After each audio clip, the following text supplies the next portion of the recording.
Abigail Grey, well-known estate agent from Northwest London. Do you think 25 to 30-year-old females are overlooked in estate agency and letting agency to be taken on for job roles? Talk to me.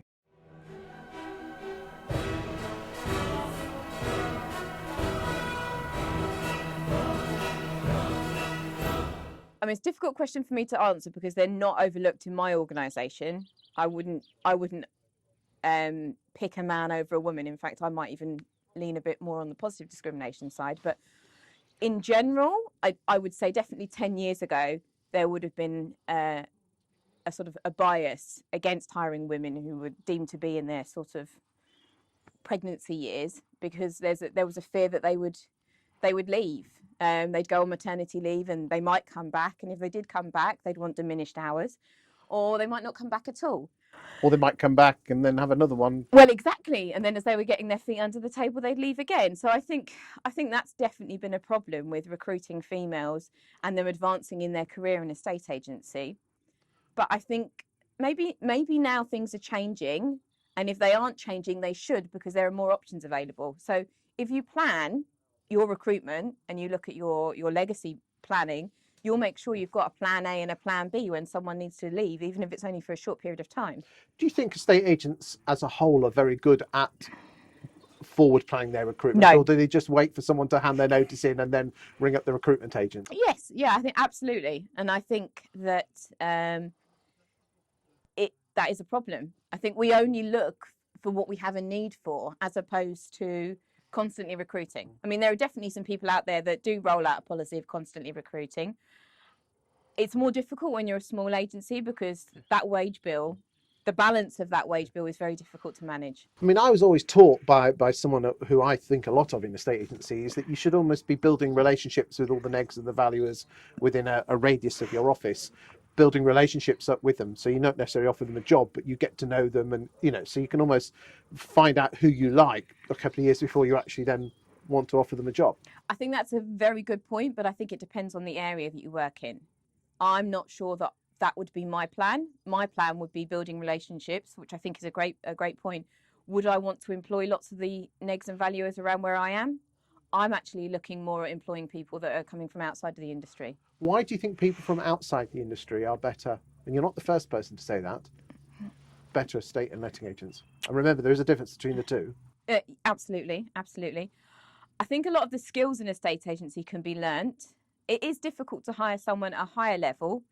For example, you couldn't necessarily hire someone from British Airways who used to be a stewardess and get them to go out and value a house the next day. That wouldn't work. But there are lots of jobs. It'll only take a couple of days. A couple of days, yeah. Throw them a phone, they'd be fine, right? That's how it works. But I think there are lots of skills that are transferable. I think the customer care that a lot of holiday making people have are very useful in a estate agency. And actually, I think we need more of that.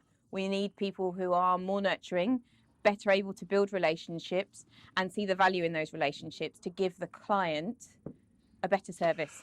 I'm going to make a sweeping statement that if I look at all the female estate agents and all the male estate agents, the average in terms of competency is higher than females. Why is that? That's my personal opinion. A few years ago, I would have told you it's because women are much better at multitasking. I now don't believe multitasking exists after having read Deep Work. I think we just move very quickly between different tasks, and there's always some residual thinking left behind. So I think it's maybe that women are better able to manage that. Like I said to you earlier about balancing, we're just much more used to, from a societal genetic point, to have to balance lots of things and try and manage different people, different emotions. I'm more talking about the fact that, and again, we're talking about the classic valuer lister, the fact that many men in a estate agency are very ego-driven. In the disc profile, they're the I type, which means that they're influencers, they love the sound of their own voice, which is great on the doorstep or on the sofa when you're trying to persuade someone to get their business, but everything else, they're not very good with detail. Am I still barking up the wrong tree here, or? I think because let's be honest, there aren't that many females that are egotistical compared to men. Yeah, and there's another question, isn't there? Do women need to be egotistical to accelerate themselves in their career? I think maybe it's women are better problem solvers, because business a lot of the time is about problems. Wouldn't you say that, again, that women are better with emotional, the EQ, the emotional Yeah, quotient. much more higher emotional intelligence, I think, generally in women than men. So, would it be fair to say that is it a fair statement that females make better estate agents?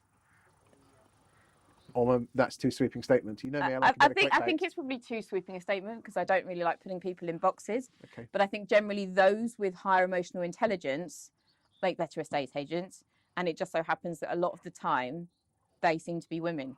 But it doesn't mean that you can't find men with high emotional intelligence. No. Maybe society's groomed them in such a way that they don't have it as much. Maybe women are just society predisposed to having a higher emotional intelligence. Thank you for your time today. Thank you. Good luck.